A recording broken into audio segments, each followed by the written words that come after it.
तो सेवा का हमारा चल रहा है कि सेवा के विषय में कि कैसे जो है सेवा के लिए 5 बातों का ध्यान रखना पड़ता है सेवा करते हुए। तो एक तो उसमें यह है कि स्व प्रशंसा की अपेक्षा का त्याग। तो स्व प्रशंसा जो है ना, अपनी प्रशंसा का नहीं ध्यान कि लोग कहें कि सेवा बहुत करता है ये। स्व प्रशंसा का सेवा द्वारा स्वार्थ पोषण नहीं करना। सेवा द्वारा स्वार्थ का पोषण करने के ये मैं इनका कर दूं तो मेरा ये हो जाए, कोई कहीं स्वार्थ ना हो, कुछ प्राप्ति। सेवा करते हुए विवेक रखना। सेवा भी करते हुए विवेक रखना है कि उसको जैसे उनको सेवा करते हुए कुछ वस्तु देनी है, उसकी वो डिमांड करें तो देखना है कि कल्पना है नहीं कल्पना, उस बीमारी में कहाँ तक देना, आप ठीक हो गए उसके बाद नहीं देना। तो ये जो सारा है ना, मतलब ये जो पुंडरीक और पुंडरीक मुनि वाला जो केस है ना, वो ठीक होने के बाद भी, जो बीमारी की हालत में जो उनको औषधियां जो सब कुछ दिया गया, ठीक होने के बाद भी वो कंटिन्यू रही। तो उनके उनके कंटिन्यू करने में जो है क्या हुआ कि उनके अंदर जो शरीर के अंदर शक्ति है ना वो बढ़ गई, जिससे कि उनकी जो लालसाएं, इंद्रियों की भूख है वो बढ़ गई, वो बढ़ गई। और उसी से सारी गड़बड़ हो गई। तो सेवा करते हुए विवेक भी रखना है कि उनको क्या देना है, कितना देना है, कब देना है। और वो कुछ अपथ्य मांगे तो नहीं देना, नहीं। तो और सेवा करते हुए ग्रस्त अधर्म ना हो जाए। सेवा लेते हुए जैसे ग्रस्तों से हेल्प ले रहे हैं तो ये नहीं कि एक ही जगह से एक ही के ऊपर बोझ बन जाए और धीरे धीरे वो सोचने लग जाए और वो धर्म से हट जाए। तो जो अधर्म होता है, ग्रस्त का धर्म, साधु को ग्रस्त का धर्म के हिसाब से चलना होता है कि किससे लेना है, कहाँ से लेना है, किस घर से लाना है। उसको अगर भूल कर वो एक ही जगह से एक ही व्यक्ति सब कुछ लेता रहे तो इसका भी सेवा करते हुए ग्रस्त अधर्म ना हो जाए, उससे वो भी गलती ना हो जाए। एक तरफ तो सेवा कर रहा है और दूसरी तरफ वो गलत काम कर रहा है, गलत, उसका भी ध्यान रखना है, क्या रखना है। और फिर अब यहाँ हम करते हैं कि सेवा और प्रसन्नता पूर्वक की सेवा जो है ना वो प्रसन्नता पूर्वक करनी चाहिए। मतलब जो है अहोभाव से हो, पूरे दिल से हो, मोहवश नहीं हो। देखिए सेवा तो व्यक्ति अपने माता पिता की भी करता है, लेकिन उसका लाभ जो है ना बहुत कम बताया है। 10,000 आयु मतलब कितना आयु का बेअंतर देव बनता है, 14,000 आयु कितना क्या, मिनिमम 10,000 आयु होती है, 14,000 का सिर्फ देव बना बेअंतर देव, किसकी, माता पिता की वो भी सेवा। निस्वार्थ सेवा करने वाला। हाँ, नहीं निस्वार्थ तो हो ही नहीं सकती है, मेरे माता पिता, मैं हाँ वो तो मोहवश कर रहा है, वो मोह बस से कर कर रहा रहा है, है। पर उसमें स्वार्थ होता है कि मेरे प्रॉपर्टी मेरे को ज्यादा मिलती, वो नहीं है। वो नहीं है, पर फिर भी मैं कह रहा हूँ कुछ भी कर रहा है, उनकी सेवा जो कर रहा है उसके अंदर उसका भाग क्या है कि मोहवश कर रहा है। मोहवश तो अगर आपने गुरु की भी मोहवश कर रहे हो ना, वो भी नहीं। मतलब वो जो सेवा कर रहा है किसी जिसको जानता भी नहीं, उस साधु की करे, उस साधु की अगर कर रहा है या संयमी की कर रहा है, और वो कैसी पालना कर रहा है धर्म की, उसके हिसाब से उसका लाभ होगा कि पात्र कैसा है, जिस पात्र के अनुसार आप कर रहे हो और आप किस भाव से कर रहे हो, वो सारा इफेक्ट। और इसका लाभ फिर आगे लास्ट में ये लाभ बताया नहीं, कितना लाभ हो सकता है कि त्रिकाल और त्रिलोक के जितने साधु हैं उनकी व्यावच का लाभ मिलता है। अगर 10 दिन लगातार, ये अभी कल कर रहे थे ना, यही मैं छोड़ा था, तप सेवा स्वाध्याय आदि साधना प्रसन्न मन से की जाए तो ही निर्जरा कराने वाली बन सकती है। यदि ऐसा ना हो तो वह साधना मोहिनी कर्म को क्षय कराने वाली नहीं है बनती। मतलब साधना से क्या होगा कि वो मोहिनी कर्म का क्षय कराने वाली नहीं बनेगी हमारे, मतलब सेवा से कितना लाभ जो होगा वो हमारे कर्मों को ही क्षय करेगी ना, कर्मों की क्षय करेगी। और कर्म बनते हैं तो सारा इफेक्ट है कि मोहिनी कर्म, मोहवश नहीं कर रहा, मोहवश नहीं कर रहा।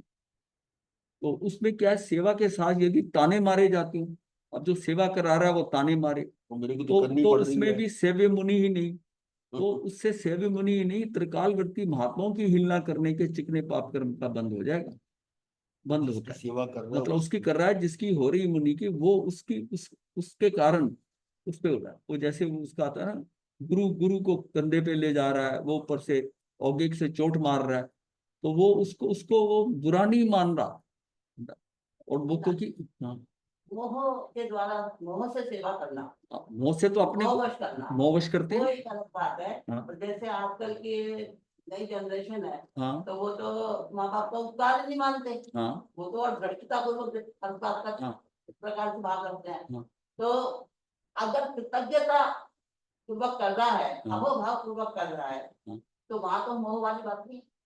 नहीं मोह तो नहीं है, वो भी किसी भाव से करे, कोई दूसरा करेगा ना, तो क्या मतलब अपने ही बच्चे, अपने ही संतान। अपने बच्चे की कोई बात नहीं है, मेरा सेवा कराने का मेरे पुण्य है तो सेवा हो रही है। ठीक है। हाँ, अगर मेरे ही पुण्य नहीं है तो उसके सेवा, देखो माता पिता ने तो ये सोचना है हाँ, कि माता पिता ने कि आज की जनरेशन ऐसा नहीं करती, ये कुछ नहीं है, ये कुछ नहीं है, ये तो आपकी सेवा करने का आपका पुण्य है, आपने कभी कुछ किया है नहीं, धीरे धीरे आएगा। धीरे धीरे नहीं, धीरे धीरे आएगा, धीरे आए या जल्दी आए। राजस्थान में हाँ एक जगह है सीकर। हाँ, सीकर है। सीकर है ना। हाँ तो सीकर में एकमात्र ऐसा स्कूल है हाँ जो 8वीं क्लास से ऊपर तक की, जहाँ बच्चे हैं हाई स्कूल तक के, तो उन बच्चों की प्रार्थना माता पिता की सेवा पे द्वारा वो ऐसी प्रार्थना है। हाँ। तो क्योंकि उससे छोटे बच्चे तो उतना समझते ही नहीं है, तो वो उनकी पहल, मतलब मुझे अच्छा लगा है। नहीं, वो सारी देखो ना रूटीन में होती है, पर वहां से निकलने वाले बच्चे जो है ना, वो सब अपने माता पिता की सेवा करेंगे क्या? वो माता पिता के हाँ, नहीं नहीं, वो कुछ नहीं है। ये जो सारी ट्रेनिंग होती है ना, हमें भी बहुत ट्रेनिंगें दी हुई हैं, ट्रेनिंग देते हैं स्कूल में, एनसीसी की, फलानी, आर्मी, ये तो ट्रेनिंगों का क्या होता है? कुछ नहीं होता। साधु को कितनी ट्रेनिंग मिलती है दीक्षा लेकर, साधु क्या करते हैं? ट्रेनिंग वगैरह जो है ना वो ढकोसला होता है, और जिसने वो ट्रेनिंग नहीं की तब भी वो करता है, तो फिर ट्रेनिंग का क्या हुआ? ये सिर्फ ऊपर ऊपर की चीजें हैं, ये ट्रेनिंग है, खाना पूरी है। एक्चुअल में है क्या उसके अंदर, भाव क्या है उसके अंदर? सेवा करने की भार है, या वो उसको एक भजन समझ के, गीत समझ के, प्रार्थना के अंदर वो कर रहा है? तो हम तो बड़ी प्रार्थनाएं हमने की है, उसका क्या फर्क पड़ता है? कुछ नहीं फर्क पड़ता जब तक बदलाव नहीं आता, जीव में बदलाव। और बदलाव उसी का ही आता है कि जिसमें परिवर्तन होना होता है। ये शिविर की कितनी ट्रेनिंग दी जा रही है, हजारों ने की हमारे सामने, और परिवर्तन कितनों में आ रहा है हमें पता है, लेकिन जिसके आता है उसका बड़ी तेजी से आता है। पर ऐसा है, हर 400-500 में 2-4 व्यक्ति निकल ही आते हैं जिनके ऊपर प्रभाव पड़ता है, पर रिजल्ट बहुत बहुत कम है, बहुत कम है जितनी एफर्ट। वो लोग जिन्होंने 50-50 शिविर कर लिए, 60-60, हाँ, कितने कर लिए? तो ये इसका ये तो अब ये ट्रेनिंग कम हो रही है क्या? लेकिन नहीं, मतलब इस बात को समझेंगे एक्चुअल पीछे की बैकग्राउंड क्या है एक व्यक्ति की। मेरी सेवा होनी है तो अनजान आदमी यहाँ करता है, ये सारा तो ग्रस्त की बात है।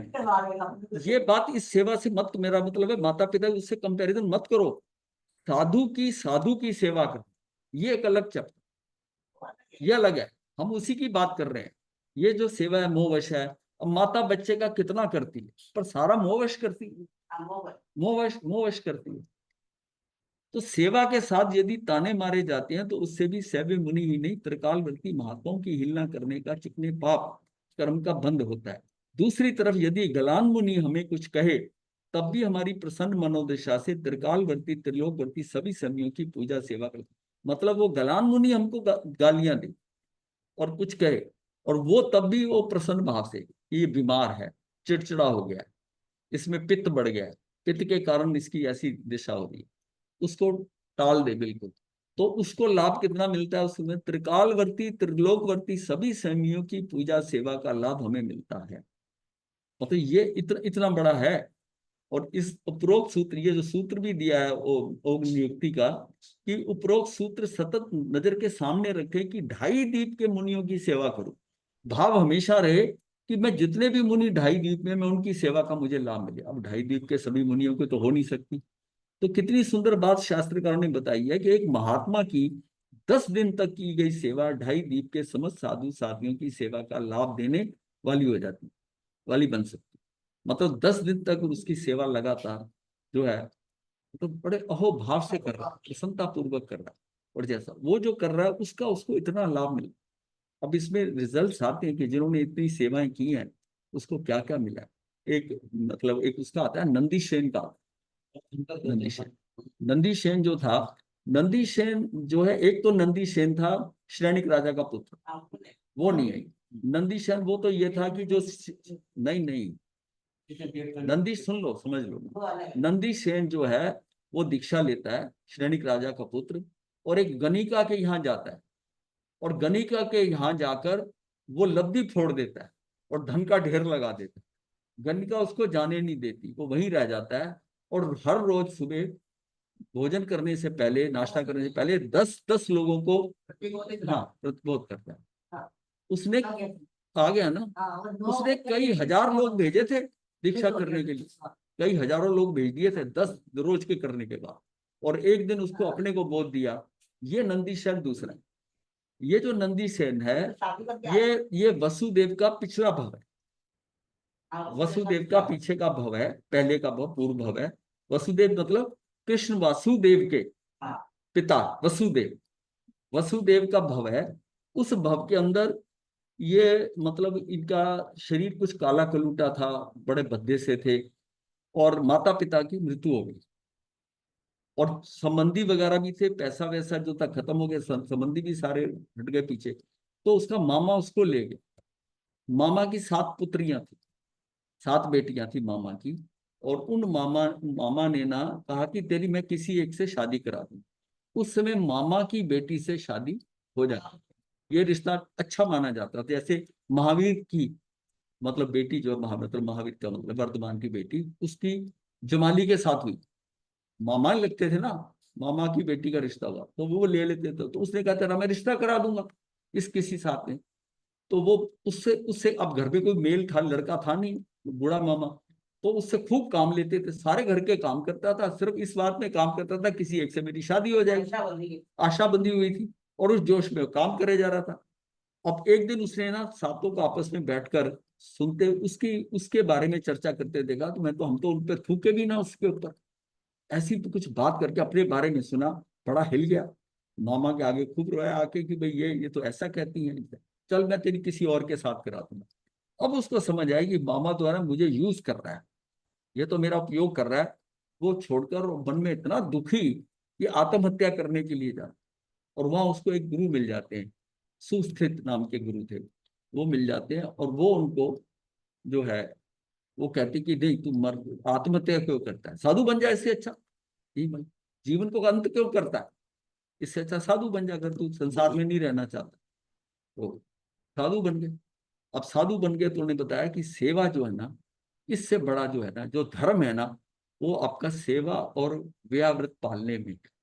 तू कुछ नहीं जानता, अगर तू कुछ नहीं पढ़ करता, तब भी तू सेवा भाव से इसका, तू सेवा को एक पकड़ ले। ये भी ये सेवा करने लगा। सारी मतलब जो भी गलान मुनि, वृद्ध है, बाल मुनि, किसी की सेवा हो, वहां वो नंदी सेन मुनि जो है ना वहां जाकर करेगा, सेवा कर। वो सेवा करता था।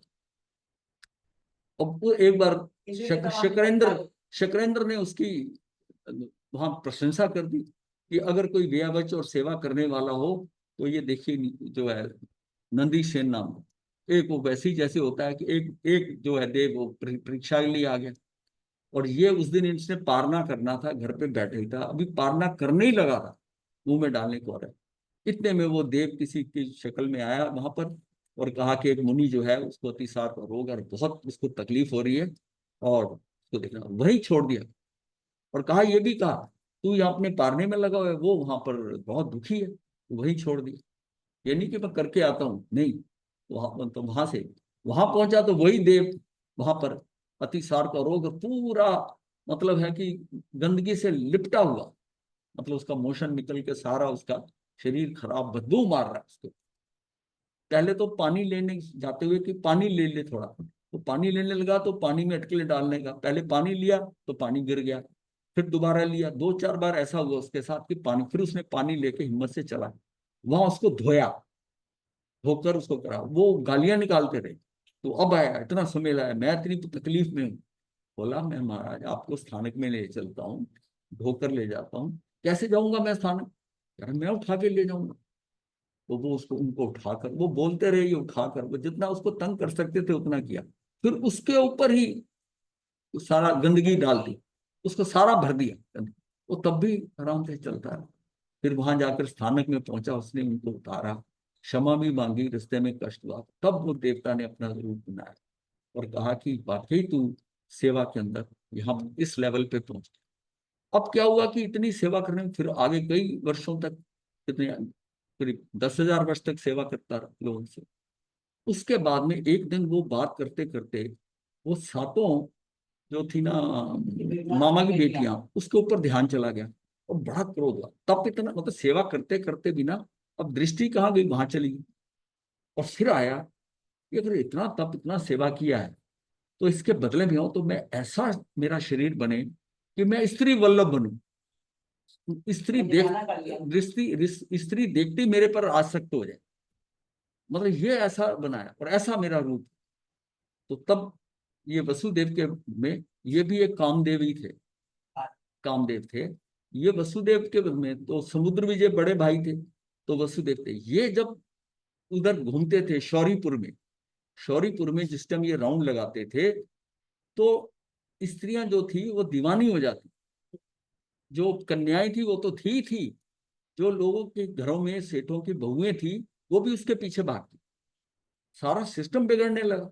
एक झलक देखने को बहुत एक झलक देखने के लिए कि अभी वो यहाँ से निकलेंगे, और ये चक्कर लगाता था, घूमने जाता था जब मैं, तो सारी मतलब खड़ी हैं देख रही हैं, काम वाम घर का हो नहीं रहा कुछ नहीं। तो ये ऐसा देख के लोग परेशान हो गए। उन्होंने सोचा कि हम ये शहर छोड़ दें। छोड़ने से पहले दो चार मुखिया समुद्र विजय के पास आए। बड़ी इंटरेस्टिंग कहानी है ना, इसलिए मैंने कहा इसको थोड़ा ले लें। तो उसने समुद्र विजय से कहा कि देखिए हम जा रहे हैं यहाँ से। बोले क्यों जा रहे हो छोड़ के? बोले कि ऐसा ऐसा हमारी, देखिए सही में तो प्रॉब्लम है। कहता है इस प्रॉब्लम का हल मैं कर दूंगा, अब जाओ। रोका और इसको बुलाया। ये भाई को बहुत मानता था। 10 भाइयों में सबसे बड़ा समुद्र विजय था और ये सबसे छोटा था, ये सबसे छोटा था वसुदेव। तो इसने कहा कि अ, तो तू इधर उधर क्यों घूमता है, तू अपने महल के उद्यान में घूम लिया करना। मतलब ये इसलिए ये कहा कि भाई तू घूमता है तो फिर कभी कभी मुझे कभी तुझसे बात करनी हो तो कुछ कर रहा हूँ तो मैं तो यहाँ तो इतना बड़ा उपवन है पीछे ही अपने ही है महल का, तो इसमें कुछ बोला मैं यहाँ घूम लूँ। अब वहां घूमना शुरू हो गया। भाई की बात है टाली नहीं, घूमता हुआ। एक दिन किसी दासी को डांट दिया, किसी काम के लिए उसने काम नहीं किया तो दासी को उसने डांटा कि ऐसा नहीं करता। उसको गुस्सा आ गया। नजरबंद हो हाँ, जाता है। कहते बहुत बड़ा तू इतरा रहा है, भाई ने नजरबंद किया हुआ है तुझे, तुझे पता तुझे क्यों कहा उपवन में आना? उसने कहा इसलिए कि बाहर ये प्रॉब्लम आ रही है और तू ये इसलिए यहाँ पर नजर की महल से बाहर ना निकल, तू यहीं रह, यहीं रह। ये सुनकर उसको बड़ा ही मन में आया, धक्का लगा बड़ा, छोड़ के चला। मतलब बहुत समय तक मिला ही नहीं, ट्रेस ही नहीं हुआ ये। लेकिन ये जहां जाए तो वहां पर भी इसकी शादी हो जाए ऐसी। तो मतलब ये मतलब इसके साथ तो बहुत ज्यादा हो गया। एक जगह शादी रोहिणी का चल रहा था, स्वयंवर रोहिणी का, जो रोहिणी जिसकी बलराम की जो माता बनती है, हाँ माता बनती है, वो उसका स्वयंवर रहा। तो वहां पर ये कोई वाद्य यंत्र लेकर संगीत का वैसा बन गया और वहां अल्टीमेटली सारों में ये भी आके खड़ा हो गया। तो इसके गले में हार पड़ गया उन सब में यही सबसे पड़ गया। अब ये हुआ तो वो सारे राजा जो है कहते ये तो क्या है, ये तो गवैया है?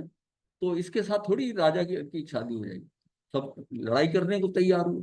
उन्हें सोचा ये तो गवैया, इसको तो मारेंगे भाग जाएगा ये युद्ध करने वो करने लगे। तो ये वासुदेव तो एक्सपर्ट था इसमें, तो ये युद्ध करने लगा। तो युद्ध करने लगा तो सबकी बस हो गई, सारे राजा हार गए उससे। जो आगे आए वो हार जाए इससे।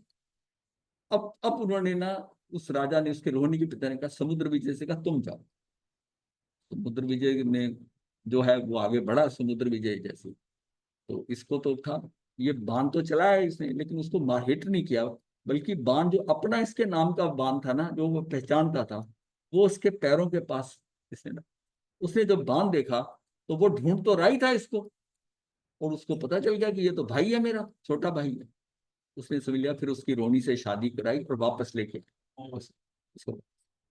ये देखो ये क्या है, कितनी सेवा की क्या स्थिति बनी, और फिर किस कुल में पैदा हुआ।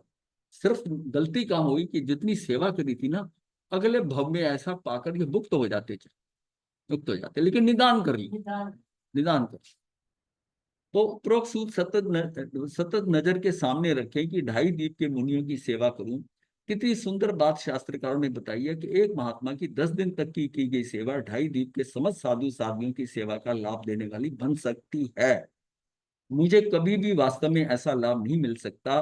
मैं मतलब ये लाभ तो मुझे मिल ही नहीं सकता कि मैं 2.5 दीप के सभी समझ करूं। तो इसका मतलब ऐसा है कि ऐसी भावना है कि एक संयमी की सेवा करने से अगर इतना मिलता है तो कम से कम फिर ये तो मैं कर ही सकता हूँ। तो अंतर में ऐसी निर्मल ऊंची भावना लाना हमारे भव भ्रमण को समाप्त करने वाली बन सकती है। परंतु दुर्भाग्यपूर्ण दशा यह है कि हम ऐसे संयोगों में मानसिक दरिद्रता के कारण अवसर चूक जाते हैं, और इसका खेद भी हमारे भीतर उत्पन्न नहीं होता। कहीं ये हमारे भावी अंधकार में जीवन का सूचक तो नहीं है। सेवा करते समय अंतर में उपरोक्त शास्त्र वचन दृष्टि में ही रहे तो आनंद और उल्लास में सतत वृद्धि होती रहती है। सेवा करते समय अंतर में उपरोक्त शास्त्र जो ऊपर बताया गया ना, उसके वचन दृष्टि में रहे कि मुझे तो त्रिकालवर्ती त्रिलोकवर्ती ढाई द्वीप में जितने साधु साध्वी हैं उन सबका लाभ मिल सकता है। इसका सतत वृद्धि होती रहे, निर्जरा के मार्ग पर ले जाने वाली बन जाती है। सेवा में कार्य तो काया से होता है, मन में उत्कृष्ट भाव रमाते रहने से भावांतर में भव सागर तिराने वाले उत्तम योग, सदगुरु और शासन सुलभ बनता है। मतलब उस समय जो ऐसा जीव सेवा करेगा उसको मतलब है कि भावांतर में भवांतर में जो है सदगुरु और उसका शासन सुलभ बनता है। मात्र एक गलांत स्वामी की सैमी की सेवा करने से ढाई द्वीप के सभी साधु साधियों की सेवा का लाभ मिलेगा। ये बात अगर दिमाग में रहे, का ना उपरोक्त सूत्र अगर दिमाग में रहे, तो वो सेवा का मुझे इतना लाभ मिल सकता, वो एक अवसर अपॉर्चुनिटी में छोड़ू नहीं। मतलब किसी बीमार साधु साध्वी का अगर ऐसा मुझे सहयोग मिल जाए और फिर उसकी दिल लगाकर अहोभाव से उसकी सेवा कर दूं तो मुझे इतना लाभ मिल सकता है। हालांकि लाभ वो लाभ भी नहीं सोचना, पर ये ज्ञान में तो होना चाहिए ना। ज्ञान में अगर होगा तो उस भाव से करेगा कि मुझे लाभ संकल्प में निष्कामता नहीं क्या? नहीं रहती। लेकिन फिर भी ये उसका ये तो उसके उसको उसको ये तो क्लैरिटी है ना, मिले या ना मिले, कि इसका लाभ ये है, लाभ ये है। लेकिन जब कोई करता है ना तो जरूरी बात नहीं कि लाभ की कैलकुलेशन होती है जिसके हो, लेकिन फिर भी जो अगर मैं करूँ उस पर भी करता है तब भी उसको थोड़ा सा कम होगा, लेकिन फिर भी उसको भाव रहेगा कि मैं अगर सेवा कर रहा हूं तो इसके इसके लाभ है।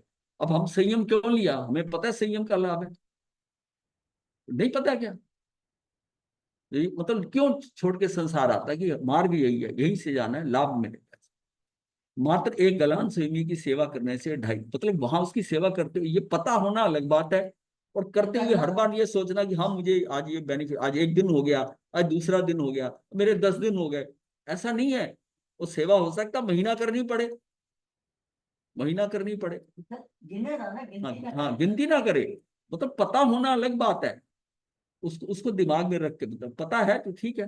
अर्थात रज से गज, मतलब रज से गज समान लाभ जो है वो मिलता है। तो रज का रज कण से गज तक हाथी जितना। स्थूली भद्र जैसा विशुद्ध ब्रह्मचर्य पालने का बल भी बाल से भी रुग्ण मतलब स्थूली भद्र के अंदर जो ये जो था ब्रह्म विशुद्ध ब्रह्मचर्य पालने का जो आया, उसके भी पिछले भवों में किसी में सेवा की थी साधु की।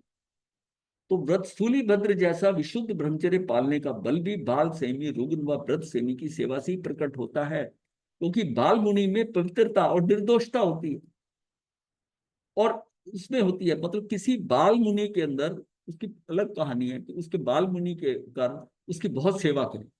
तो बाल मुनि जो होता है उसमें पवित्रता और निर्दोषता बहुत होती है, तो उसके कारण इनके अंदर चाहे जितना भी था उस काल में जब आखिर दोबारा जब लेकर संयम लेकर आए तो अंदर निर्दोषता और पवित्रता उस लेवल इतना फर्क पड़ गया, जो कि जो रूप कोशा थी वो भी हैरान थी कि इसको क्या हो गया, यहीं से तो गया था, यहीं से तो गया था, लेकिन अब वहां से जो संयम लेके आया है तो अब देखता तक नहीं है ध्यान से मेरी तरफ। तो वृक्ष रोगी भी रुग्ण अवस्था में पवित्र होते हैं, रोगी भी रुग्ण अवस्था में पवित्र होते हैं, तथा वृद्धों वृद्धों की इंद्रियां शीतल होती हैं, इसलिए उन तीनों की सेवा से हमारे भीतर में पवित्रता का निर्माण होता है। इसलिए संकल्प करें कि इस जीवन में किसी भी एक की तन मन लगाकर सेवा करूंगा, जिससे मोक्ष तो नहीं लेकिन शासन से बाहर नहीं होना पड़ेगा। इससे मोक्ष तो नहीं होगा, ये जो ये सेवा का लाभ मिलेगा ना, इस सेवा से हम ये नहीं कह सकते इस सेवा से वो उस पर चला जाएगा, पर इससे क्या होगा, शासन से बाहर नहीं होना पड़ेगा। इस जन्म में मान लिया साधु बन गया, अगले भव में जहां जन्म मिल गया मान लिया मनुष्य में, और साधु जरूरी नहीं आप समझो कि साधु का भव, इस यहाँ पर आकर इसका ये भी हो सकता है कि ऐसे कार्य किए हो कि शासन ही नहीं दोबारा मिले, गुरु सदगुरु ही नहीं मिले, मन में भाव ही नहीं आए हमारे, शासन से बाहर नहीं होना पड़े, कृष्ण वसुदेव के पिता। महाराज साहब, हाँ जी, महाराज साहब एक छोटा सा क्वेश्चन है इसके अंदर। बोलिए। महाराज साहब, बहुत सारे ऐसे लोग होते हैं जो कि शरीर से तो सेवा नहीं करते, हाँ लेकिन पैसे से बड़ी सेवा कर देते हैं। हाँ हाँ, ठीक है। तो वो भी इस कैटेगरी में आएंगे या वो नहीं आएंगे, नहीं आएंगे। ये साधु के लिए है जिसके पास पैसा नहीं है। व्यावच का मतलब ये नहीं है, व्यावच का उसको अपने शरीर से उसकी सेवा करनी है, और सभी के पास तो पैसा है ही नहीं है। एक साधु दूसरे साधु की बात हो रही है, वो जो आप बात कर रहे हो वो सिर्फ पुण्य की बात है जो आप संसार में हो रहा है। वो जैसे विकास फंड में हाँ, हाँ, इलाज करा दिया, समझ गया ये करा सर, दिया, समझ गया। ये जो हाँ, ये उसका पुण्य बंद होगा, पुण्य समझ बंद, गया महाराज साहब। हाँ पुण्य बंद होगा। लेकिन ऐसा है ग्रस्त को तो वो भी नहीं छोड़ना। अब बात साधु की आ रही कि साधु जो है वो यहाँ और कुछ, अब पता है, एक तो अपनी साधना कर सकता है, ज्ञान कर सकता है, एक आदमी इतना ज्ञान में आगे नहीं है, ज्ञान ध्यान भी नहीं आता उसको, वो सेवा से अपना काम कर जाए, सेवा से उसको उत्कृष्ट स्थिति मिल जाए, तो सेवा का इतना उत्कृष्ट भाव हो कि सेवा से आगे निकल जाए, सेवा से। तो कुछ तो पकड़ना पड़ेगा उसको, कहीं से तो एक लाइन के ऊपर चलना पड़ेगा कि जो उसको उत्कृष्टता की तरफ ले जाए। और अगर वो ज्ञान में भी तेज है, ध्यान भी करता है और सेवा भी करे, तो सोने में सुहागा है। हाँ, सुहागा, मतलब ये भी सेवा है कि ज्ञान से ना, वो दुखी है, वो जो जीव दुखी है, रोग में है, उसका मान लिया ठीक करके और उसको थोड़ी सांत्वना मिले, आप उसको शास्त्र सुनाएं, आप उसको पढ़ाएं, उसका मन लग रहा है, शांत चित्त शांत हो रहा है, ये लाभ भी बहुत है उसको, उतना है। वो कह रही है हाँ कोई सेवा, हम सेवा कर रहे हैं तो वो सेवा करवाना नहीं चाहते तो क्या करें? हाँ, सेवा करवाने का भी तो होना चाहिए। और गुरु जी, जो आपने कहा कि पित्त होता है, वो पित्त कैसे बहुत सारे फैक्टर होते हैं। वही तो फैक्टर होते हैं ना, वो फैक्टर आपको उससे लाभ मिलना, वो जो दूसरा जिसका करना है वो भी उत्कृष्ट तभी मिलता है जब आपके साथ कॉम्बिनेशन होता है। ये वन साइडेड नहीं है, ये वन साइडेड नहीं है, ये सारी स्थितियां, ऐसी स्थितियां अगर बनती ये हैं। सेवा करवाने वाला अगर इस भाव से मैं सेवा करवाऊं तो उसके भी तो कर्म बंद हो रहे हैं। हाँ, हाँ, इसका आएगा वर्णन, वो भी आप सुनोगे। हाँ, उसका पुण्य खत्म होगा, वो भी आएगा, वो पॉइंट आएगा, वो पॉइंट आएगा, वो बहुत इंपॉर्टेंट है। मतलब उसको सेवा की जरूरत नहीं है, फिर भी वो करवा रहे, हाँ, फिर भी करवा रहे। मजबूरी की बात अलग है। कृष्ण वसुदेव के पिता वसुदेव ने पूर्व में नंदी सेन के भव में साधु संतों की उत्कृष्ट सेवा शुश्रूषा की थी, ये नंदी सेन की हम बात कर चुके हैं। दूसरों की समाधि देने का फल समाधि की प्राप्ति है, ये भी व्याख्या प्रयुक्ति में 7वें अध्ययन के अंदर है ये। तो उसके अंदर है कि दूसरों को समाधि देने का फल समाधि की प्राप्ति है। वही निष्कारण दूसरों से सेवा लेने से हमारा जीवन असमाधि में बन जाता है। आ गया। मतलब निष्कारण जो है, दूसरों से सेवा लेने से हमारा जीवन असमाधि में बन जाता है। आगामी भव में समाधि दुर्लभ बनती है, फिर समाधि नहीं मिलेगी।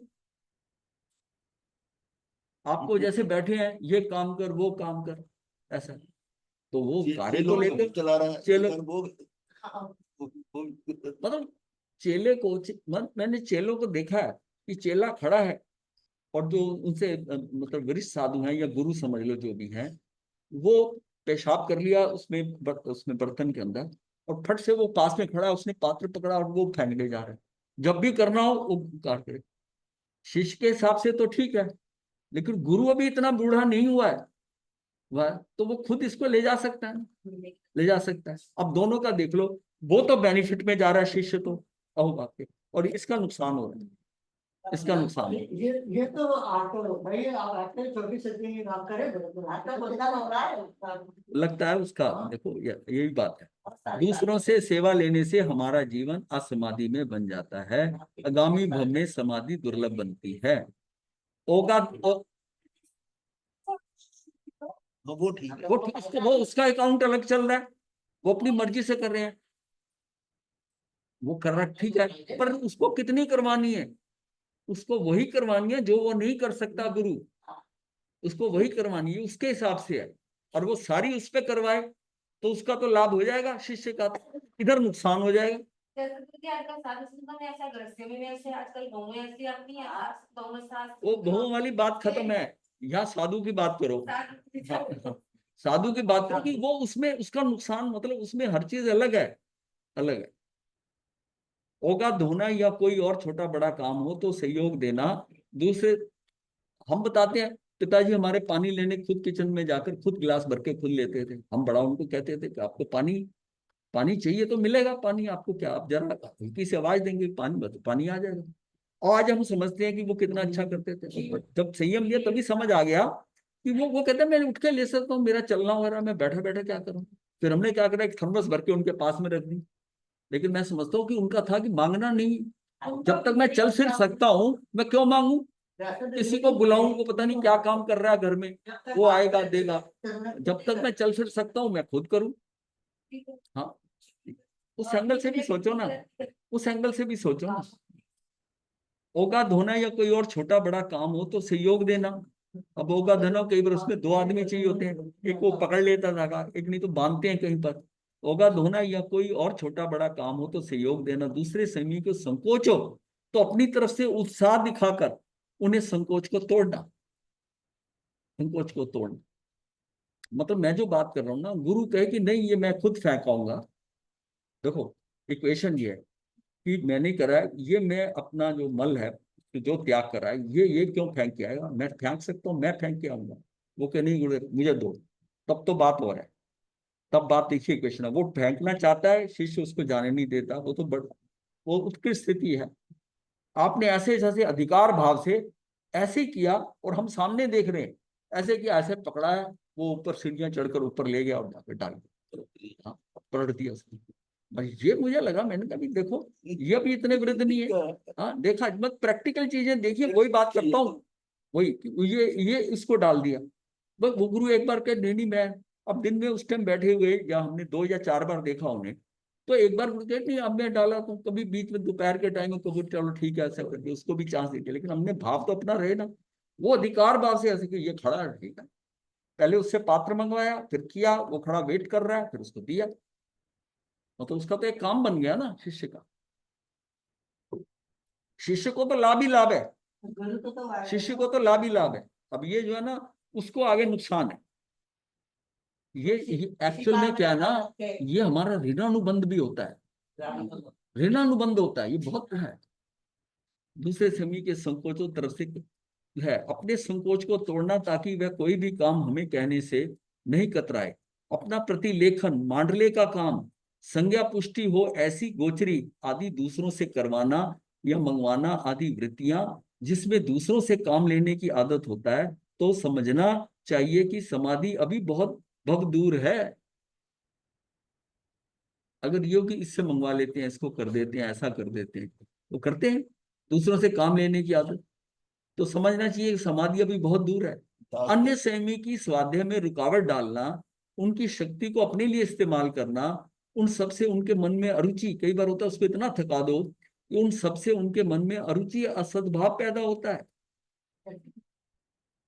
हाँ, उसको इसी काम में, अब मैं बता रहा हूँ ना, अगर दिन में 4 या 5 बार बनाए उसको बनाए रखोगे।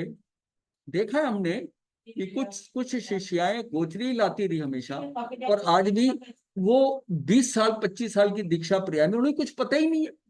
वो कपड़े धोती रही और उनके सारी मतलब गुरनी के सबसे छोटी, और वो उसमें करती रही और उनको कुछ नहीं पता,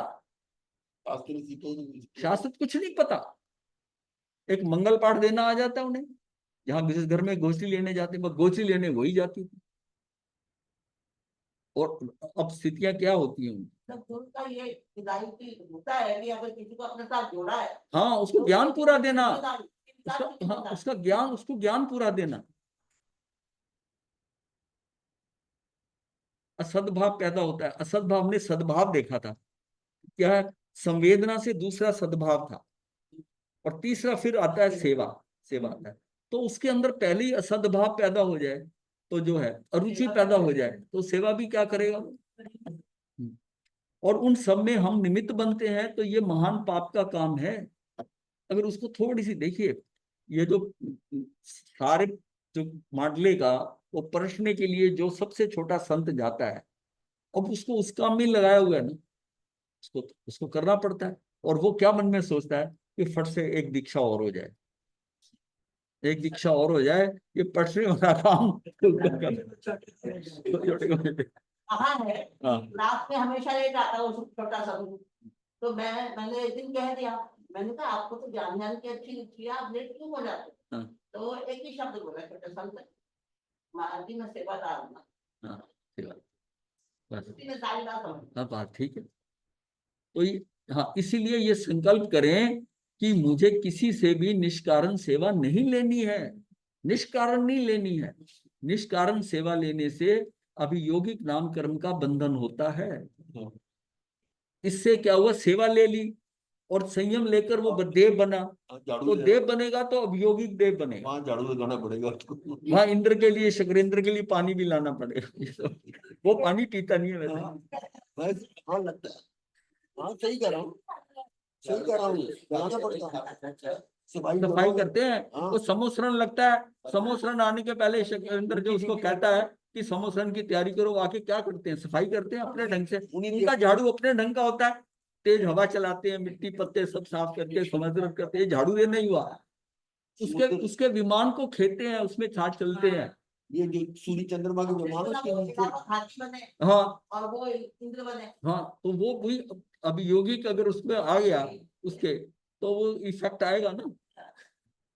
संयम के कारण देवलोक तो मिलता है, पर दूसरों से सेवा लेने पर नौकर देव बनना पड़ता है। या अभियोगिक देव मतलब नौकर देव पड़ता है, बड़े देवता। फिर वो सम्मानिक देव नहीं बनेगा।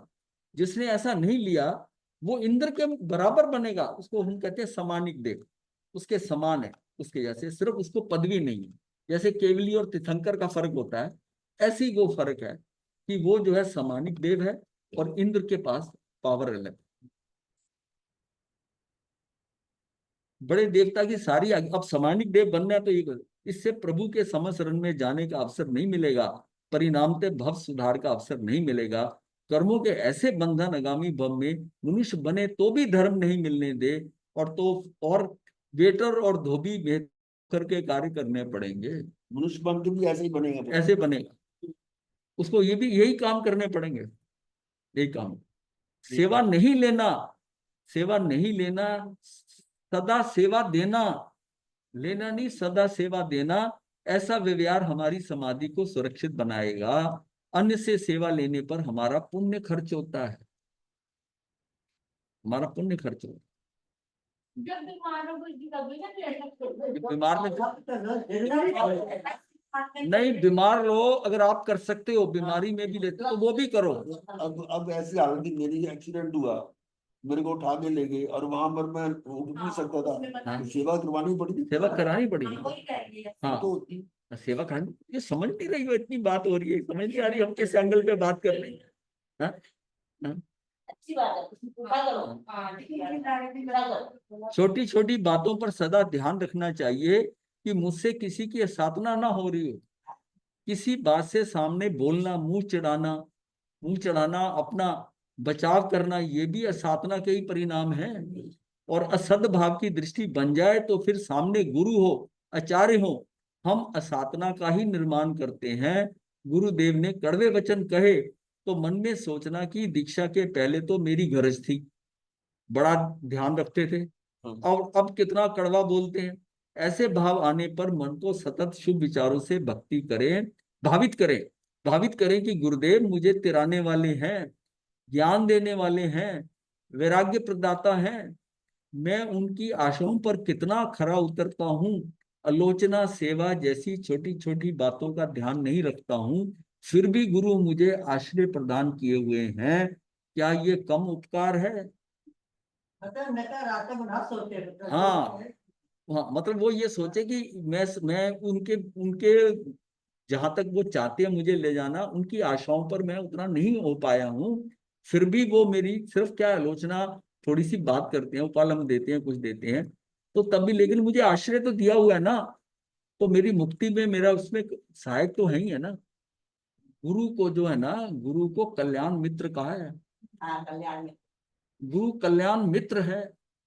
मित्र वो होता है जो दूसरे को, ये नहीं कि उसकी चापलूसी नहीं करता। मित्र मित्र उसको गलत के टाइम गलत और सही के टाइम सही कहता, सही का। और वो इसीलिए जो होता है मित्र क्या है, गुरु क्या है, वो आपका कल्याण मित्र है। कल्याण मित्र, ये बड़ी इंपॉर्टेंट लाइन है। गुरु कल्याण मित्र होता है। गुरुदेव मुझे तिराने वाले हैं, ज्ञान देने वाले हैं, वैराग्य प्रदाता हैं। मैं उनकी आशाओं पर कितना खरा उतरता हूँ, लोचना सेवा जैसी छोटी छोटी बातों का ध्यान नहीं रखता हूँ, फिर भी गुरु मुझे आश्रय प्रदान किए हुए हैं। क्या ये कम उपकार है? इस प्रकार के चिंतन से असाधना की गति को मंद करिए और बंद करिए। पहले मंद करो ऐसा चिंतन और फिर बंद करो। क्या दीक्षा पूर्व जो समर्पण था वैसा अब भी है? जो दीक्षा से पूर्व गुरु के प्रति समर्पण था वैसा अब भी है? अपने को एनालिसिस करे ना, गुरु को नंबर नहीं लगाने, गुरु को नहीं करना। हमारे मन में यदि सैवृत्ति के प्रति बार बार ईर्ष्या जगती हो, उसके अवगुण दिखते हो, अलगाव के भाव आते हो, आक्षेप असाधना के परिणाम जागते हो, तो उनकी उपास्य बुद्धि पूर्वक सेवा करनी चाहिए। ये बहुत इंपॉर्टेंट वर्ड है, उपास्य बुद्धि पूर्वक। उपास्य बुद्धि पूर्वक मतलब हाँ, उपास्य का मतलब होता है उपासना, जैसे उनकी पूजा करना। हाँ, ये उपास्य बुद्धि मतलब उनकी सेवा का ऐसा उत्कृष्ट भाव हो, उनकी उपासना जिससे हो रही, उपास्य बुद्धि पूर्वक सेवा करनी चाहिए। हम दूर रहने वालों से तो संबंध बिगाड़ते नहीं, साथ रहने वालों से अपना संबंध सुधारते नहीं, उनसे साथ वालों के साथ हम संबंध सुधारते नहीं, और जो दूर है उनसे बिगाड़ते नहीं। अब जो दूर वाला आता है उसको अच्छा, हाँ जी कहते हैं, अपने संबंध सुधारते नहीं हो।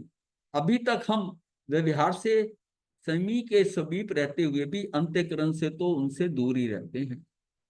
मतलब अभी तक हम हैं तो नजदीक, व्यवहार से तो उनके नजदीक है, एक ही मांडले में ग्रुप में, लेकिन अंतःकरण से देखो जाए तो उनसे कितने दूर है, कितने दूर रहते हैं। पर अब तो उपास्य बुद्धि धारण करने से अलगाव की बुद्धि दूर होती जाएगी, सेवा के बहाने उनसे नजदीकियां बनती हैं। अच्छा, सेवा में एक फैक्टर यह है कि जिसकी सेवा करते हैं ना उससे नजदीकियां आती हैं, नजदीकियां बढ़ती हैं। हाँ, नजदीक बढ़ता है। दोनों बातें, सेवा के बहाने उनसे नजदीकियां बनती हैं जिसको हम अच्छा नहीं समझते। मैं आपको बताता हूँ, आचार्य भगवान है हमारे, उनको अगर दूर से आप देखो ना, उनका जो सारा, तो उसमें शुरू में क्या होता है कि भाई व्यक्ति को उनमें बड़ी कमियां नजर आती, जो जस्ट एक बार मिला, 2 बार देखा, ऐसा करते हैं ऐसा करते हैं। उनके साथ कोई 5-7 दिन रहे, शिविर भी ऐसे करते, तो आप देखेंगे उनकी खूबियां कितनी, जो वाकई वो कर रहे हैं। कई बार डांट देते हैं, ये तो ध्यान करते हैं, क्रोध भी करते हैं, लेकिन उसके बाद, क्रोध के बाद में वो कितना आपका हाथ पकड़कर कितनी क्षमा मांगते हैं, वो तो बात की बात है।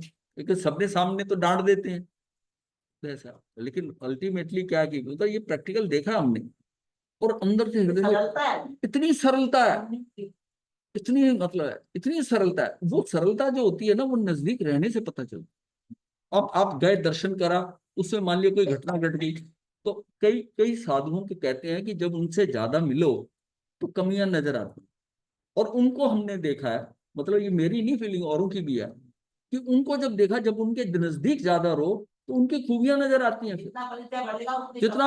जितना परिचय बढ़ेगा उतना ही गहराई से आप देखोगे कि ये तो जो नजर आता है उससे तो ये बहुत उत्कृष्ट स्थिति है। ये जितनी नजदीकियां बढ़ती हैं, मतलब ये बहुत रेयर होता है कि ऐसा किसी का, हाँ, जीवन शैली ऐसी है कि वो दूर से जैसा व्यक्ति कठोर नजर आए, बात करे तो ऐसी सीधी एकदम ऐसा करे, सीधी बात मुंह पे मारे, और अंदर से उतना दयालु हो, उतना नरम दिल, ये उनके साथ रहने से पता चलता। जो पहली बार देखता है या 2 बार देखता है वो हिल जाता है। और काफी मौका मिला, कई बार ये मौका मिला, इन्होंने खुद एक्सपीरियंस किया, हमने सब, मतलब मैं सबकी बात कर रहा हूँ, 24 घंटे, ये एक जने की नहीं है, 24 घंटे उनके साथ रहे हैं, तो तब उनकी खूबियां नजर आती हैं कि वो क्या क्या डिसीजन लेते हैं, क्या क्या। कोमल हो गया। हाँ, कैसे डिसीजन लेते हैं ये देखना होता है। और वो कैरेक्टर सबसे चरित्र अच्छा होता है कि जिसके साथ ज्यादा संपर्क होने से दूसरा व्यक्ति और प्रभावित होता है। नहीं तो क्या होता है कि वो कहते हैं too much familiarity breeds contempt, कि ज्यादा किसी के घर बार बार जाओ, उसके नजदीकी ज्यादा जाओगे तो आम साधु के बहुत नजदीक अगर जाओ ना, तो फिर जो कुछ वो कि उनकी बाहर की आर्टिफिशियल लाइफ होती है, पाठ पर बोलना अलग बात है और नेचुरल जीवन जीना अलग बात है। तो जब हम उनके क्लोज जाते हैं तो फिर हमें उनको कमियां आती, वहां तो ऐसा बोलते हैं और यहाँ ये ऐसा जीवन वो भी जीते हैं। देखा। हाँ, वो इन्होंने महामंत्री बनने में देखा कि कैसे वो बोलते हैं और बाद में उनका व्यवहार क्या है। और एक ऐसे व्यक्ति हैं कि जो उनका बाहर से नजर आ रहा है पर भीतर उनका बहुत साफ सुथरा है, और वो चीजें तब नजर आती हैं जब बहुत नजदीक आदमी बैठे उनके पास में। तो ये दोनों चीजों का फर्क होता है। अब वो पत्थर पे जैसे खुद जाता है ऐसे हो जाता हाँ, है, ऐसे हो जाता है। ऐसी छाप तो कभी हाँ। हटेगी नहीं। हमें अच्छा, ये उस व्यक्ति का पुण्य डिपेंड करता है। हाँ। मैंने उनसे चारे भगवान से लोगों को बिखरते देखा और मैंने जुड़ते देखा। जिसके पुण्य में, जिसका अभी पुण्य उदय नहीं हुआ, उनको वो चीज जो है ना वो सूट ही नहीं करेगी। उनको वो उसी सिचुएशन में उनके सामने आए जब उन्होंने कुछ किसी को ऐसा कहा या ऐसा डांटा, तो उन्होंने कहा ये कैसे संत है। और वही व्यक्ति जो है ना, मतलब कोई दूसरा व्यक्ति है, उसका पुण्य उदय था, उसका उनके साथ जुड़ना था ऐसा, तो वो आकर बैठा और उसको बहुत आनंद आया। वो उनके साथ ऐसे जुड़े हैं कि उनके बिना, तो ऐसे भी लोग हैं जो साल में 1 या 2 चक्कर कहीं पर भी हो वो जाएंगे ही जाएंगे उनके बिना। तो ये अलग स्थिति है, ये उस जीव की डिपेंड करता है कि उनके साथ जुड़ जाना ये उसका सब अपनी अपनी दृष्टि भी, व्यक्तिगत दृष्टि भी होती दृष्टि भी पुण्य के कारण आती है। हमें किससे क्या मिलना है, किससे किससे हटना है, किससे जुड़ना है, ये सारा सिस्टम में पड़ा हुआ है, व्यवस्था में है। हाँ, ये भी कर्मों से आएगा। हाँ, बहुत अच्छा सोचा। हाँ, कर्मों से ही आएगा। कर्म सिद्धांत तो आपका पल पल आपके साथ है। कब गुरनी से डांट पड़नी है, आपका कर्म उदय, आपका कर्म उदय में आया कि डांट पड़नी चाहिए आपको, तो पड़ेगी। और अब कर्म अच्छा आ गया, वो कहेगी तो बहुत अच्छी, मेरी शिष्या बहुत अच्छी है, वहाँ मिलेगी प्रशंसा मिलेगी। सब कर्म से। हाँ, आपके अंदर थोड़ा सा प्रमाद आया, पीछे को ऐसे झुकेगी, गुरनी धक्का दे के आगे कर देगी, सीधी बैठ। ये चलता रहता है ना। निंदा में प्रशंसा में समभाव रखे। हाँ। निंदा हाँ? प्रशंसा। चलता रहता है। हाँ। अच्छा है तो चलना चाहिए, एनालिसिस करते जाना चाहिए। हाँ, ये सीधा बैठना चाहिए। नहीं, इस उम्र में ये जितना पीछे धीरे ऐसे ऐसे हो जाते, अभी से ये हाल है इनका, तो कैसे बैठे। के समय अनुसार अपने आप हो जाता हाँ, उनके गुणों पर। हाँ जी। हाँ, हाँ, अलगाव दूर होने लगता है, समीपता बढ़ती है। मुनि नंदी सेन ने सेवा की प्रतिज्ञा ली और स्वयं पर गच्छ के बाल वृद्ध रोगी सेमी की सेवा का संकल्प किया। हम भी सेमी की प्रति अरुचि अनबन दूर करके उनके सानिध्य की छाया प्राप्त करें, जिससे कि उनके प्रति आदर भाव बढ़ेगा। किसी ने कुछ कह दिया कुछ है, लेकिन उसकी सेवा करने का मौका है ना, तो पिछली सारी बातें छोड़कर अनबन, ये वो, उसने ऐसा कहा, उसने मुझे ऐसा कहा था, ये सोचो मेरी तो लॉटरी निकली, इसकी सेवा करके मैं कितना आगे बढ़ जाऊंगा। कर दो, चाहे उसके साथ कितनी अनबन हो, कुछ भी हो। अधिक से उनमें गण समूह हमें दिखाई देंगे। हाँ, अब तक अवगुण दिखते थे, अब उनके गुण दृष्टि में, अब नजदीक जाओगे ना, सेवा करोगे, अब कई गुण नजर आ जाएंगे, नजदीकी कई गुण नजर आ जाएंगे। अवगुण जो होंगे उसको छोड़ते जाओ, तो दूरी होने से ओझलते, मतलब आपकी दूरी होने से कई गुण ओझल होते हैं। 2 तरह के लोग होते हैं, एक अपने आप को बहुत ज्यादा प्रोजेक्ट करते हैं, बहुत ज्यादा प्रोजेक्ट करते हैं, उनके नजदीक जाओगे तो उनकी कमियां बाद में नजर आएंगी। जो एक जो है नॉर्मल रहते हैं, उसके आप ज्यादा कन्विंस नहीं होंगे, लेकिन उनके नजदीक जाओगे, देखिए गुण ऐसा, अवगुण और गुण तो सब में है, सब में ही है। सब में है। अब किस में कौन सा आपके ऊपर दृष्टि जाती है ये आपके डिपेंड करता है। आपका उसके साथ रिलेशन बनना है, आप उधर आओगे, रिलेशन नहीं बनना है तो आप, तो ये मिलना मतलब ये हमारा जो टाइमिंग है ना, वो टाइमिंग हमारे कर्मों के अनुसार है। हम उनसे प्रभावित होकर, हमारी विचारधारा अच्छी होकर, हो सकता है वो ऐसी प्रेरणा दे और हम बहुत आगे बढ़ जाए, हमारा कल्याण हो जाए। हम उसको देखकर हम अटक जाएं, उसकी उस हमारी दृष्टि वहां चली जाए जहां उनकी कमी है, और वो कमी पे दृष्टि जाने का मतलब है कि वो कमी मेरे में है। जिस मेरी दृष्टि जहां जाती है, अगर दूसरे के गुण पे जाती है तो वो गुण मेरा हो जाएगा, और उसके अवगुण पे जाती है और वहां मैं अटकता हूं तो वो अवगुण मेरे में आ गए, मैं उसके गुण आते हैं। गुण आते हैं, अपने अंदर। गुण आते हैं।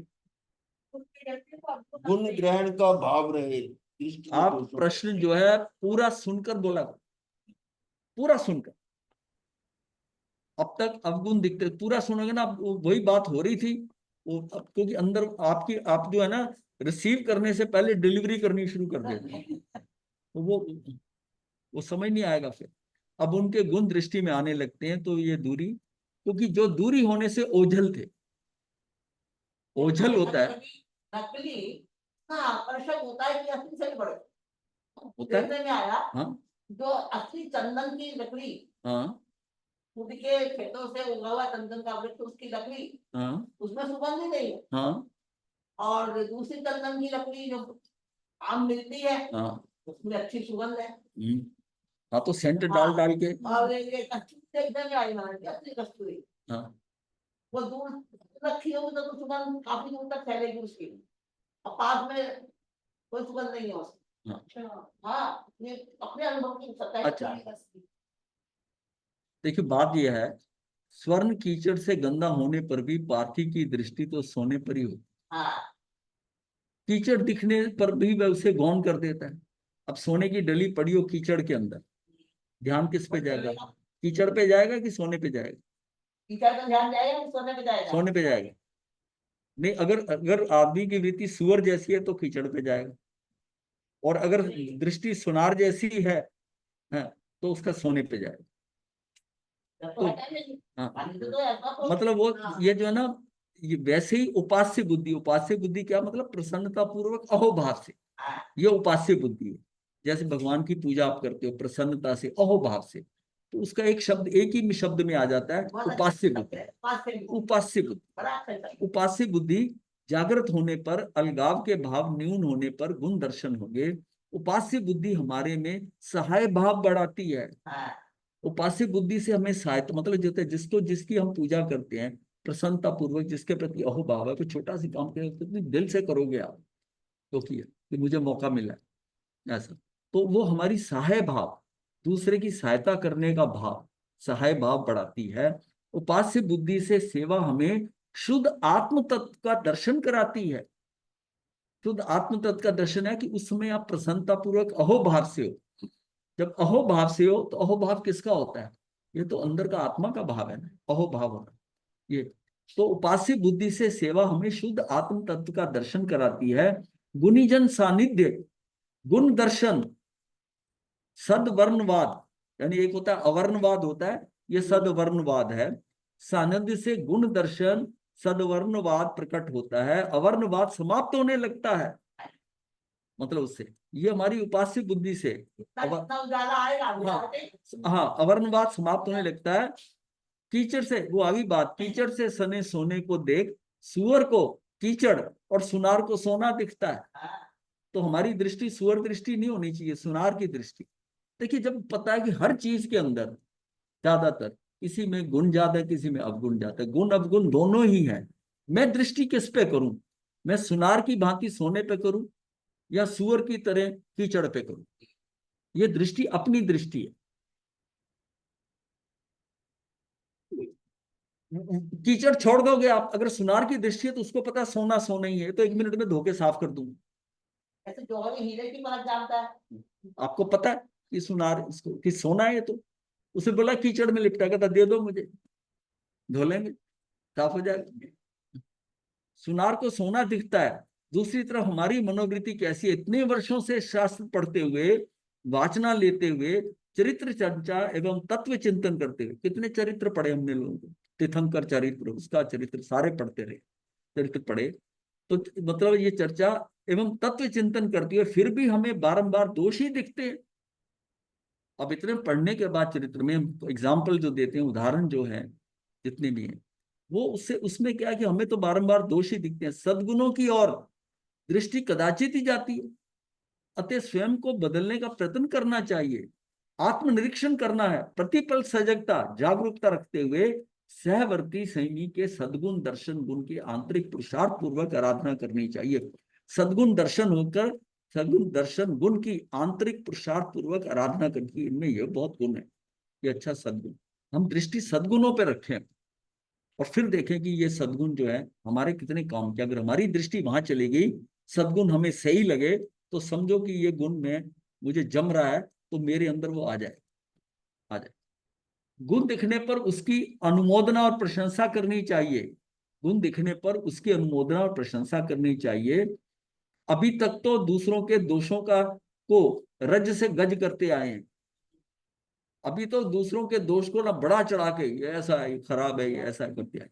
अब दृष्टि गुणों की ओर पलटना है।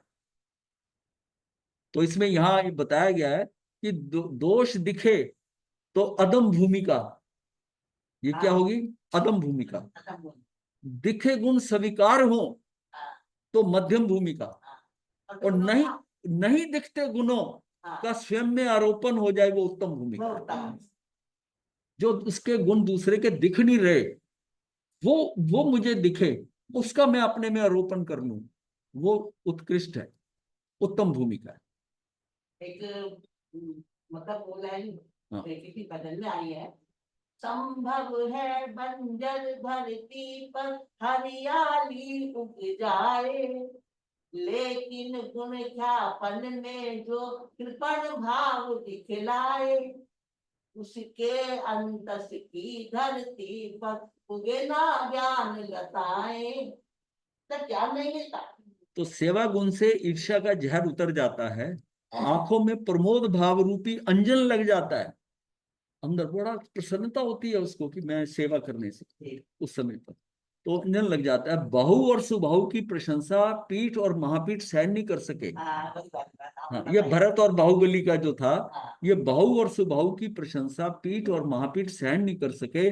उन्हें सेवा से भी स्वयं का ज्ञान ही श्रेष्ठ लगा। ये क्या करते हैं? सिर्फ सेवा करते हैं। वो एक जना उनकी गोचरी का अरेंजमेंट करता है, एक व्यावच करता रहता है, और हम देखो कितना ज्ञान, कितना ज्ञान, वो ज्ञान में उसमें लगे हुए थे, वो अपनी उसको उत्कृष्ट मानते थे। अब इससे बड़ी क्लैरिटी है कि इससे यह है कि वो जो सेवा कर रहे थे, बहु सुबाहु, एक भरत बना, एक बाहुबली बना, ये कौन थे? एक भोजन अरेंज करने वाला जो बाहु था, और एक व्यावच करने वाला यानी कि जो बाहुबली था, वो सुबाहु बना। उनका लेवल क्या ऊंचा है। और ब्रह्मी सुंदरी वो कौन बने?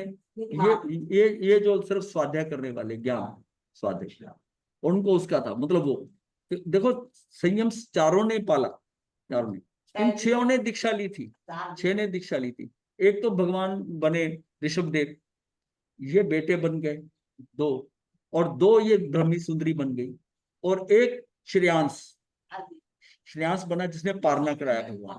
हाँ, यानी कि उसका बाहुबली का पोता वो श्रेयांश बने। तो अब ये देखो ना कैसी क्वेश्चन। अब हमारे सामने देखो, ये सेवा भाव को हम बता रहे, तो सेवा करने वाला ना, व्यावच करने वाला, सेवा करने वाला, गोची लाने वाला, वो 500 साधुओं की सेवा करने वाले, उन्होंने ये पाया, और जो ज्ञान ध्यान करने वाले पीठ महापीठ, उन्होंने ये हाँ। नहीं, वो यही समझते थे कि उनके अंदर ये था कि मतलब है कि उनको सेवा से भी स्वयं का ज्ञान श्रेष्ठ लगा, और हाँ, और उनके ऊपर वो आक्षेप करते थे। इस ईर्ष्या कारण अगले मनुष्य भव में ब्रह्मी सुंदरी के रूप में नारी शरीर की प्राप्ति हुई। ज्ञान यहाँ भी बहुत था उन्हें, लेकिन नारी शरीर की प्राप्ति। इसलिए किसी भी संयोग में कोई भी सेमी के प्रति मेरे मन में अरुचि, ईर्ष्या, द्वेष नहीं करना। छोटे से छोटा साधु भी परमेष्टि रूप है और मेरे लिए उपास्य है। उनके गुण ढूंढकर उनके गुण ढूंढकर लिखने का प्रयास हमारी गुण दृष्टि बढ़ाएगा, मतलब अपने अंदर डालने का। उनके गुण ढूंढकर लिखने का प्रयास हमारी गुण दृष्टि बढ़ाएगा, गुणानुराग और गुणानुकरण का उत्साह जगेगा। मल्लीनाथ भगवान ने पूर्व भव के 6 मित्र प्रभु की तपस्या की विशिष्ट अनुमोदना करते हैं। इसी से अगले भव में गंधर्व पद की प्राप्ति हुई। वो उनकी पिछले भव में अनुमोदना करते थे, बड़ी 6 के 6 मित्र जो थे अनुमोदना। ये सब उपास्य बुद्धि से सेवा, जिसकी वो इतनी मतलब सेवा करते थे, मतलब उसके साथ इतना उसके अनुमोदना करते थे कि ये करता है, ये करता है, और वो मन में था कि मैं इनसे ज्यादा कर लूं। अब उससे उनको नारी का शरीर मिल गया। मैं रोज रोज की हो गया टाइम, मैं रोज रोज किसी के कैसे काम आऊं, ये विचारधारा सेवा भाव से जन्म लेती है। आज तक निमित्तवश, कर्मवश, संस्कारवश, संयोगवश, कटेववश दोषों का ही आरोपण किया। अब उपास्य बुद्धि जगाकर गुणों का आरोपण करिए। हम जैसे जैसे गुणों का आरोपण बढ़ाते जाएंगे, वैसे वैसे गुणों के, यानी कि गुणों के समीप पहुंचते जाएंगे। गुण प्राप्ति का मतलब क्या है कि आकांक्षा उत्पन्न हो जाए, गुण प्राप्ति, सेवा का भाव विकसित होता जाएगा। से का त्रिपृष्ठ वासुदेव प्रति द्वेष, यानी कि दुर्भाव का संस्कार उनके तीर्थंकर के भाव में भी प्रभु से दूर रखा। हमें फाड़ने वाला भी भविष्य में भगवान बन सकता है, इसलिए किसी के भी प्रति दुर्भाव जागृत ना हो। मतलब जो हमें फाड़ने वाला है उसको भी, उसके प्रति भी दुर्भाव ना रखो, क्योंकि वो भी महावीर की तरह तीर्थंकर बनने वाला है, तीर्थंकर बन जाएगा, और उसका नुकसान उसको नहीं हुआ, अपने को हो गया। तो वो जिस भव में वो तीर्थंकर बने, उसको संयम नहीं मिला, संयम नहीं। तो ये हमने अभी सेवा का भाव हो गया। अब नेक्स्ट जो है वो समीक्षण जो है, वो भाव यानी कि समझ के ऊपर, सजगता के ऊपर है, और फिर लास्ट में समर्पण है। तो 2 फैक्टर 5 में से 5 सीढ़ियां हैं, तो तीसरी सीढ़ी ये सेवा की सीढ़ी थी, ये यहाँ पर करते। समीक्षण तक क्या आएगा? हाँ हाँ मध्य गुरु जी। हाँ जी। नमो अरिहंतान, नमो सिद्धान, नमो आयर्यन, नमो उठायन, नमो लोय सर्वसावन, यथारि मंगलम अरिहंतान मंगलम, सिद्धा मंगलम, भावो मंगलम, केवले कनतो धम्मो मंगलम, यथारि लोकोत्तमा, अरिहंता लोकोत्तमा, सिद्धा लोकोत्तमा, साहू लोकोत्तमा, केवले कनतो धम्मो लोकोत्तमा, यतारि शरणं प्रपद्यामि, हरिवंशे शरणं प्रपद्यामि, सिद्धे शरणं प्रपद्यामि, साहू शरणं प्रपद्यामि, केवली नष्टं धम्मं शरणं प्रपद्यामि, हरिहंता जी का शरण, सिद्धा जी का शरण, साधु का शरण, केवली धन का शरण, दुर्गा जी का हरना, चार शरण सुख करने, मंगल करने सदा। मथे बंधा महाराज जी, मथे बंधा मथे गुरुदेव। मथे